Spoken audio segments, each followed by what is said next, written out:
Hello, I'm Tara Brabazon, and I'm the Dean of Graduate Studies at Charles Darwin University, and welcome to this, our new video series for higher degree students at CDU. And yes, it is called Outrider. This first episode is called Summoning the Outrider. We explain how we got here. But my role for you is to be a human jukebox. So if there's anything, any topic in your candidature that's worrying you or exciting you or you want some information on, drop me an email and I will do the research and I will gather that information for you. Yay, exciting. So for the wonderful CDU students and colleagues at CDU, thank you so much for the opportunity that you've given me, and I hope we have a blast. And for all our friends from around the world who are joining us on this journey, we thank you for being you and we thank you for your time. So this first episode of Outrider explores why I chose this word. And the word, the trope, was chosen with a real agenda, with a real purpose. And I chose the word outrider as a guide through this complicated, difficult, troubling, pretty frightening time. It's a word that is tough, it's a word that is persistent, it's a word that is robust, but it's also a word of visioning. So what is an outrider? And why is it meaningful for higher degree students? Why is it meaningful to our transforming ideas of teaching and learning and research? And why is it significant to our new and emerging understandings of citizenship? Well, the first mention of outriders existed in the 1530s. They were known as mounted escorts. So they would ride ahead of the main group and gather information, check for safety, and find the best way forward for the people that were to follow. So the outrider existed as this interesting, quite quirky, weird, significant person who opened the way and would find information, being a forerunner, if you will. So from this first definition, you can see why I thought, this is interesting. This word can do something for us in our research. So my job, in many ways, as the Dean of Graduate Studies, is to escort you through your degree, to bring you timely, important, and urgent information and make sure that your vista is clear. So my job is to accompany you on this journey. Now, what's so amazing about the word outrider is in the 2010s, the word started to change once more and it gained this incredible infusion of popular cultural information. But what I also need to tell you is the definition started to twist and transform to represent someone who was an outsider, who chose actively to walk in a different way, to be outside of the main group and decide not to follow the trends. Now, for me, that's probably the best definition of a PhD student like ever. On this planet, only 1% of the planet Earth population holds a PhD. 1% of the world's population. So we are a group that has chosen to be different. We have chosen to be defiant. We have made a decision to choose a different path, to challenge ourselves and create new knowledge. So if you think, we spend our doctoral programs creating a sock, no, not the thing on your feet, a significant original contribution to knowledge. Think about that, significant original contribution to knowledge. We make a decision to be ahead of the main group. We make a decision to work against the trend. We are different and we are defiant. We make a decision to occupy a different space, an adjacent space, to gain a different view of the world and to sit and listen to alternative stories and try to understand the silences. The outrider also has some pretty important popular culture etymology as well, and of course that's why we've got here. And as you expected, of course, there is a Star Wars bit here. In Star Wars Legends, the outrider was Dash Rendar's freighter, of course, and it is a playable ship on Shadows of Empire, and can I say it's also a toy? I've bought that toy, and the toy will be arriving soon, and in a future Outrider you will see the toy Outrider. Cool. But what's significant, and what the Star Wars moment adds to our definition, is that the Outrider existed in Star Wars in the interregnum, in these in-between times. So beyond Star Wars, of course, we have the game Outrider, released in April 2021 for Xbox and PlayStation, and that game also impacted on me selecting Outrider, if I'm honest with you, because it's set in the mid-21st century, so a reasonably recent and close future for us. And what's happened in Outrider is that the world ignored the climate emergency and it became a climate disaster, and humans now have to leave the planet because there's basically nothing left. And so an Earth-like planet has been discovered called Enoch, and a group of people called Outriders go ahead of the population of planet Earth to prepare Enoch for its new citizens. So it's a third-person shooter game. It has some interesting role-playing elements to it, and from this etymology, and I think also from this pretty recent popular cultural history, we commence this series for you, for our higher degree students at CDU, Outrider. So let me explain to you how we're going to temper and how we're going to use this history. And we're going to use it for all of us. We're all on a professional development journey here. We're all on a transformational journey together. Because what the Outriders do, like the best researchers, is that we locate societal threats that are not seen by others. The notion that the academic researcher is an outsider and is invisible, unpopular, if you will. And of course, this is the time where clever people, smart people, are pretty unpopular. So much of academic life at the moment is about fitting in, about simply complying to metrics and reaching those stretch targets. So we network, we peer review, we ask for references, and we need to secure referees to get on. So what being an academic is now, I think, it's about being small, being less, and working with very little. And so this series occupies a different space. We open out new intellectual terrain. Let's be academic outsiders together. Let's be academic outriders, being ahead of the threats, but also being proactive rather than reactive. That's my mantra for this year. Proactive, not reactive. So we're not going to play small here. No. So much of our culture at the moment, so much of academic culture at the moment wants us to play small, be less. For us as outriders, we're going to loom large. We are going to live large. We're going to ask and we're going to answer the really difficult questions of our time.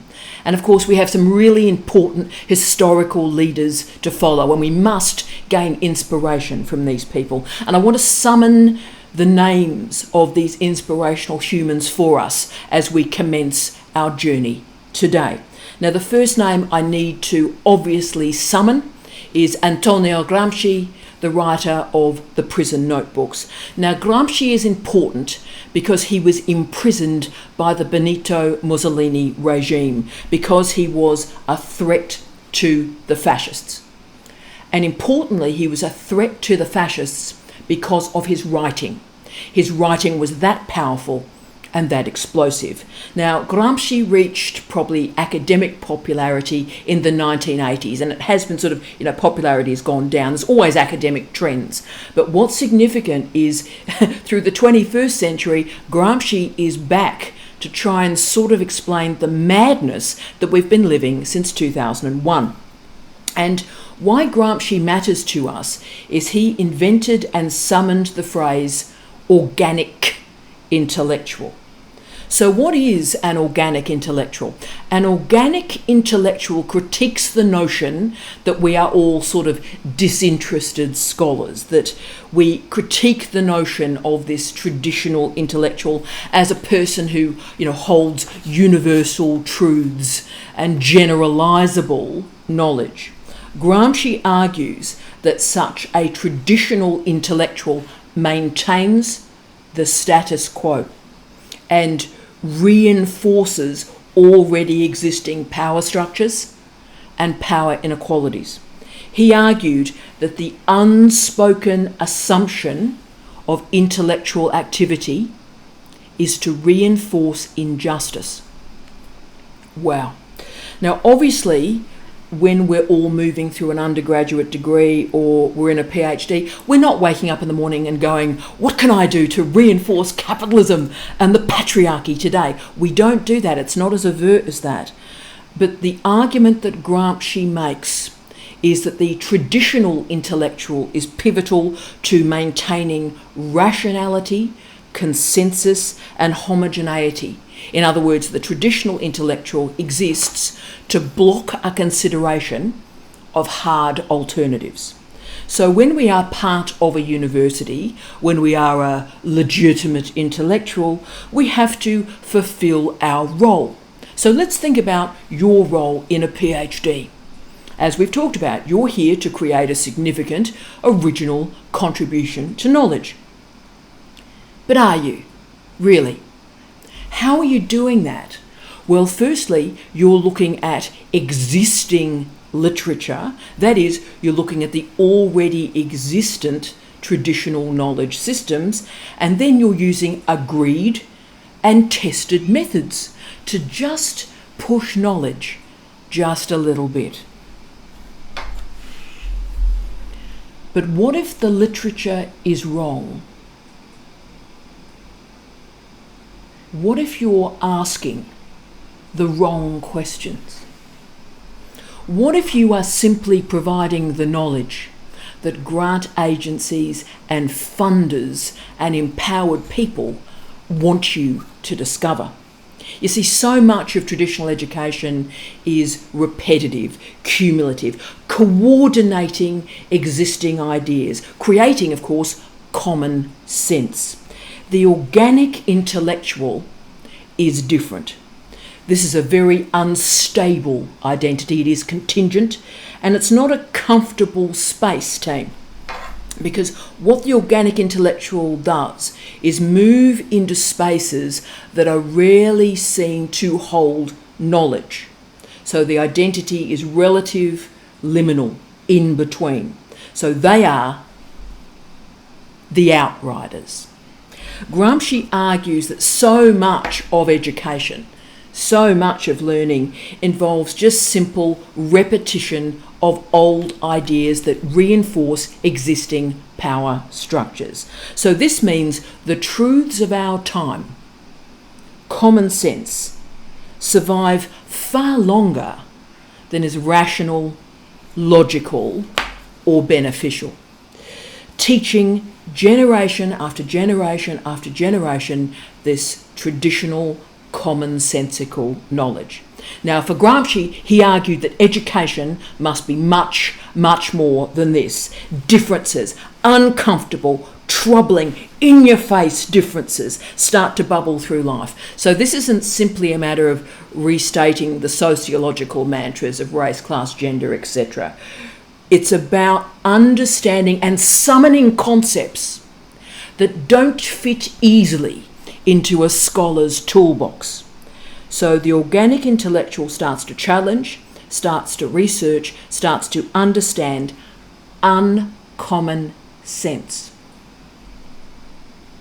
So the role of the organic intellectual is not to create your nicely legitimised knowledge system. No, your role is to critique that legitimised knowledge system, to show how the truths we take for granted right now need to be justified, need to be explained rather than simply assumed. So class-based inequality needs to be assessed, needs to be researched, rather than simply assuming class and injustice has always existed. Similarly, why are black men in jail in greater numbers than white men? Do we assume, oh, that's just sort of the way it is? Or do we research that? We probe that. We ask the difficult questions. Why?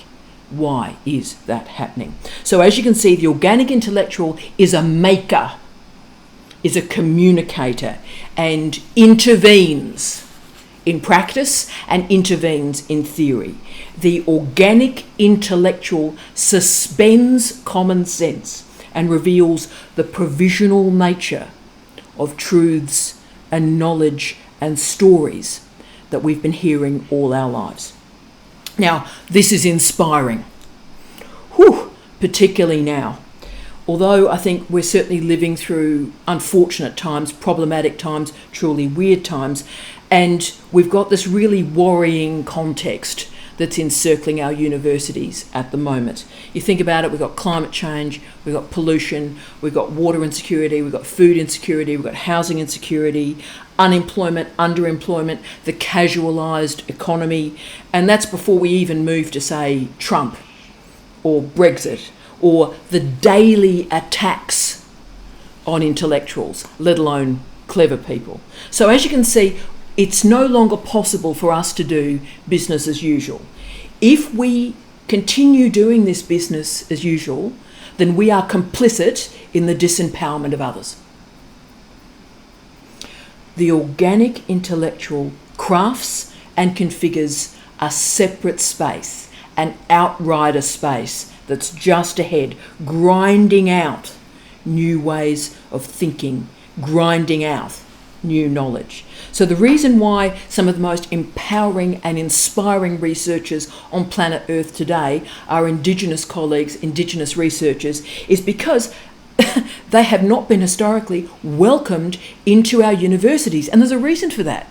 Universities they remain colonising institutions. So the organic intellectual allows human beings who have come from a place where educational success was not expected or not rewarded or applauded, if you will, to be recognised. It allows those, all of us, who were never expected to be successful or clever or interesting in any way, shape or form, it allows us to claim and craft a space for difference. So we become outriders and we create new spaces for knowledge.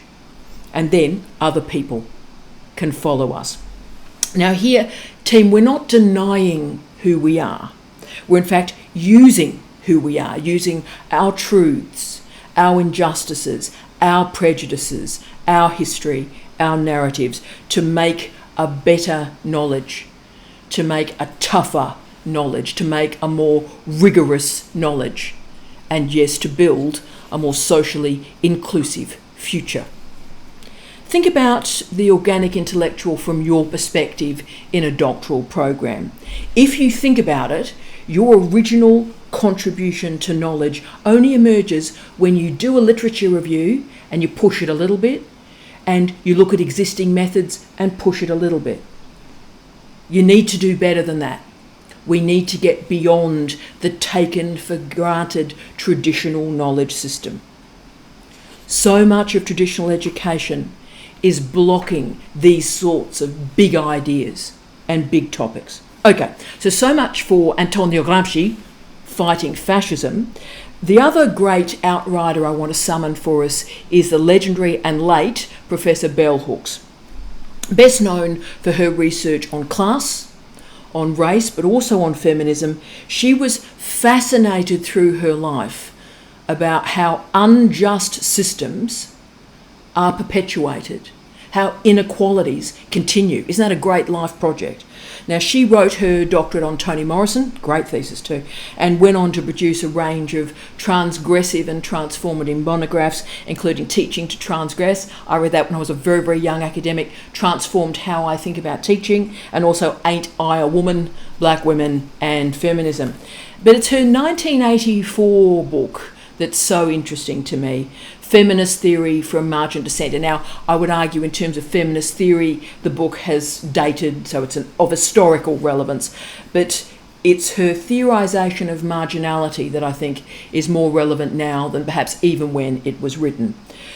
She's interested in how the notion of the marginal develops consciousness and an understanding of change.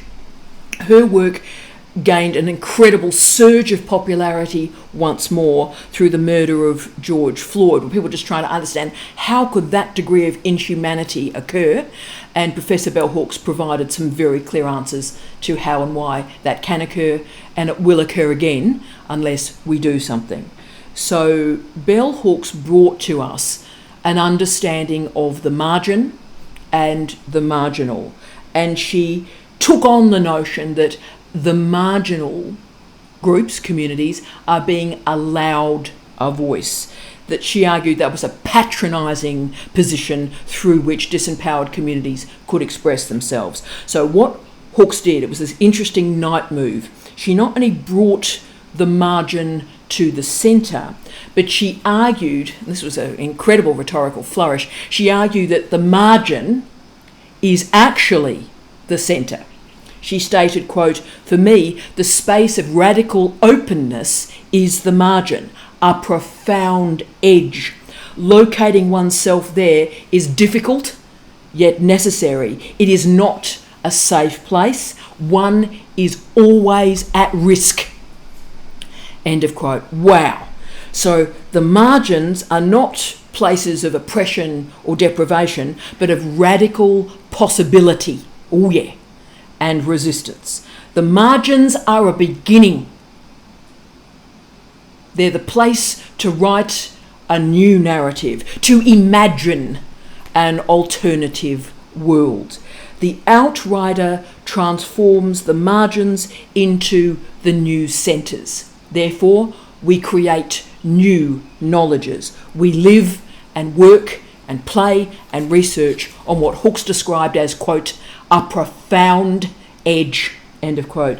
Now, there are so many outriders that I could talk about. I hope through the series we get a chance to talk through as many of these as you would like me to talk through. But there's so many people that can inspire our intellectual work. And I acknowledge A. Robert Lee's remarkable monograph, Modern American Counter Writing. Really, really great book, that. But, I often think about Hunter Thompson and his configuration of all those imagined geographies where he would sort of walk, well actually he would drive towards chaos, drive towards violence, drive towards change. He would drive towards poverty and war, and it just an incredible man, but he would move towards the problem rather than away from it. And then of course we have the absolutely incomparable Joan Didion. I'm the biggest fan of Joan Didion, can I say. She was writing about being a writer, writing about writing. And her point in her writing, I'm getting quite emotional, but her point in writing was so that we would understand and recognise us and others, that we would understand the marginal, the excluded, the frightened, and the lost. She wrote of an interior landscape of grief and death and discomfort, and she understood strongly the power of disruption. There are so many people, so many profound outriders that we can claim in this series and in our lives. The legendary Howard Zinn, the crazy and wonderful Paul Virilio, people that just sort of don't fit anywhere, who have intentionally distanced themselves from the assumed, the accustomed, the taken for granted. People who do not accept and will never accept but have to be persuaded. This Outrider series, like Hunter S. Thompson, we walk towards the errors, the fears, the scars on the landscape. We walk towards them. The pain, the mistakes, the missteps are not hidden. They're not masked. But the mistakes and the errors are used to locate a different way of thinking and writing and researching and indeed living. This is the Outrider series for the scholars who don't fit and are sick to death of retelling the story we've been hearing all our lives. We are now looking differently, a view askew, if I can quote Kevin Smith. And it also summons the popular culture that shouldn't be popular culture. It's the unpopular culture that's also popular, whether we're talking about the legendary Pet Shop Boys, we love you Pet Shop Boys, but Lewis Capaldi, or indeed great things like Lizzo and Jack Black in The Mandalorian. Is it going to work?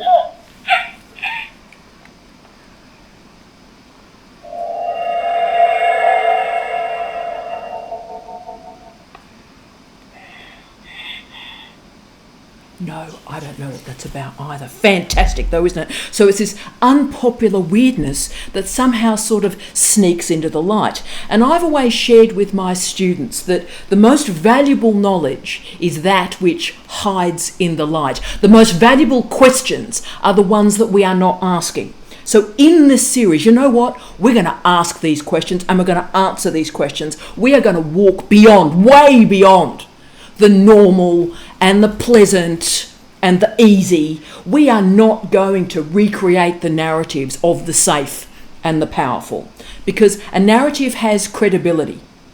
A narrative carries power with it. So think about all those chronological narratives that we were taught at school. And too often these chronological narratives were referred to as history, often with a capital H. Fact upon fact upon fact upon fact in a chronological narrative. And it almost has a propulsion, a relentlessness created through one damn fact after another.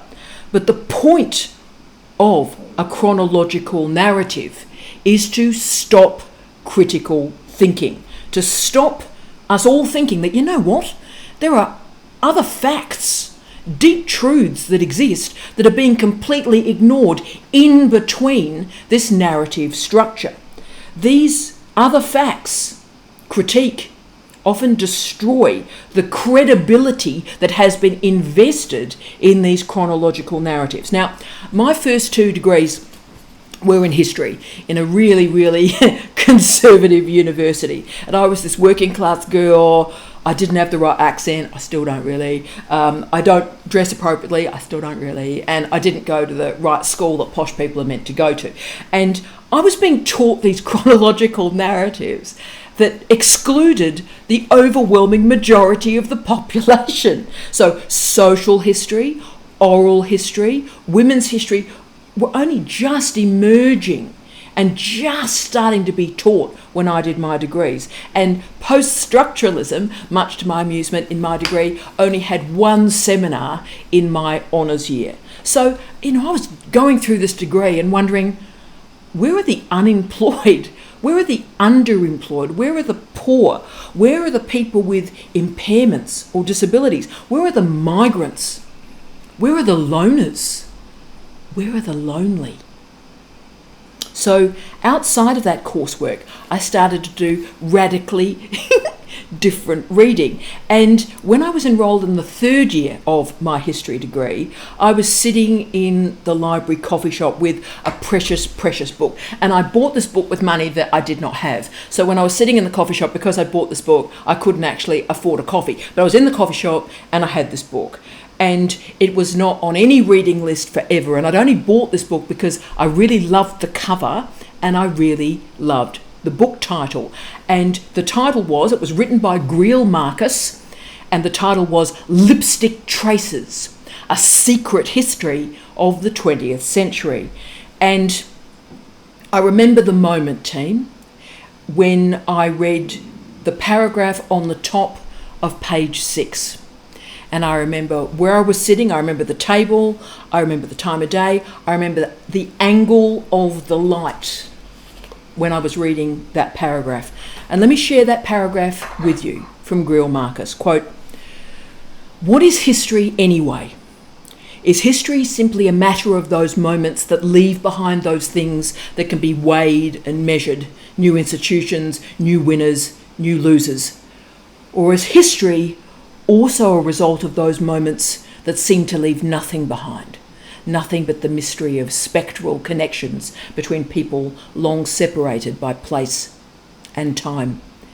If the language they are speaking, the impulse they are voicing, has its own history, might it not tell a very different story from the one we've been hearing all our lives?" End of quote. My life, certainly my intellectual life, but my life changed when I read that paragraph. And everything I've done since that, I read it when I was 20, everything I've done in my life comes from that single paragraph.